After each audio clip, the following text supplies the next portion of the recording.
आज ग़िज़ा-क़दा आपके लिए समर स्पेशल बजट फ्रेंडली बहुत ही सस्ता लेकिन बहुत ही हेल्दी और टाइम सेविंग रेसिपी लेकर आया है आपके लिए। आज हम पीच स्क्वैश यानी कि आड़ू का जूस बनाएंगे जिसको आप 1.5 से 2 महीने तक स्टोर करके भी रख सकते हैं। इस रेसिपी में मैं आपको टिप्स ट्रिक्स और आड़ू के फवायद भी बताऊंगी, तो आप रेसिपी को एंड तक देखिएगा। व्यूअर्स, हम जो पीच स्क्वैश तैयार कर रहे हैं 1 किलो आड़ू लिए हैं। इसके लिए मैंने आड़ू बहुत अच्छी तरह से वॉश कर लिए हैं, उनकी गुठली निकाल कर इस तरह से उनको बड़े बड़े टुकड़ों में काट लिया है। अब हम इनको सबसे पहले ब्लेंड करके इनका एक पेस्ट तैयार कर लेते हैं। इस तरह से जब इनका पेस्ट तैयार हो जाएगा तो हमने एक छलनी की मदद से अच्छी तरह से इसको छान लेना है, क्योंकि हमने छिलका नहीं उतारा लेकिन हमें स्मूथ बैटर चाहिए। किसी तरह का कोई जंक या गुठली या छिलका हमारे बैटर में नहीं होना चाहिए, इसलिए ये स्टेप बहुत इंपॉर्टेंट है। आपने इसे पहले छान लेना है।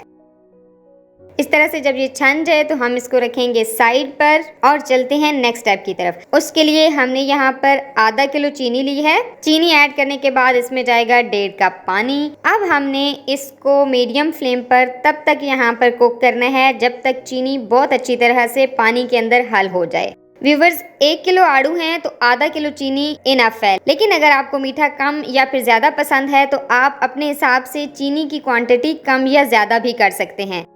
जब चीनी का कोई दाना बाकी ना रहे, ये हल हो जाए, तो हम इसके अंदर ऐड कर देंगे आड़ूओं को ब्लेंड करके हमने जो उनका जूस निकाला था वो। इसको हिला के यहाँ पे एक दफ़ा अच्छी तरह से मिक्स कर लेना है। उसके बाद हम इसे एक क्विक बॉयल दिलाएंगे।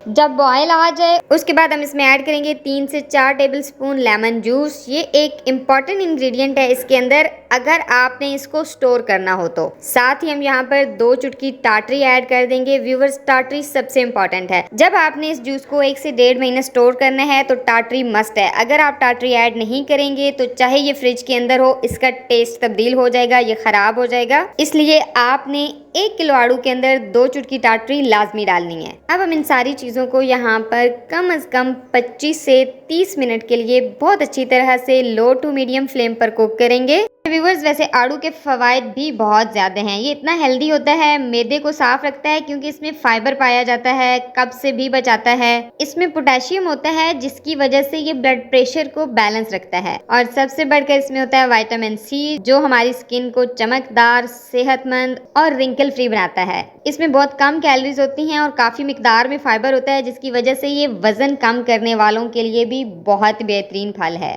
जब इसके अंदर थिकनेस आना शुरू हो जाए इस तरह से, तो हमने फ्लेम को ऑफ कर देना है और इस जूस को ठंडा कर लेना है। जब ठंडा हो जाएगा तो उसके बाद हमने इसको जार के अंदर डालना है, लेकिन इस बात का ध्यान रहे कि जार बिल्कुल साफ और खुश्क हो। व्यूअर, स्टोर किया हुआ जूस जब भी आपने इस्तेमाल करना है, ढक्कन आपने बाद में फौरन और बहुत अच्छी तरह से बंद करना है, अदरवाइज इस जूस का जो टेस्ट है वो चेंज हो जाएगा। ये रेसिपी खवातीन के लिए बहुत टाइम सेविंग है। अगर अचानक कोई गेस्ट आ जाते हैं या आपके घर वाले शदीद गर्मी में बाहर से आते हैं, झट से ये स्टोर किया हुआ आड़ू का जूस निकालें। सिर्फ आपने इसके अंदर पानी और आइस क्यूब्स मिक्स करने हैं और पेश कर देना है। इसके साथ साथ ये बजट फ्रेंडली है क्योंकि आड़ू बहुत महंगे नहीं होते। जब आप इकट्ठे खरीदते हैं तो वो और भी ज्यादा आपको सस्ते मिल जाते हैं।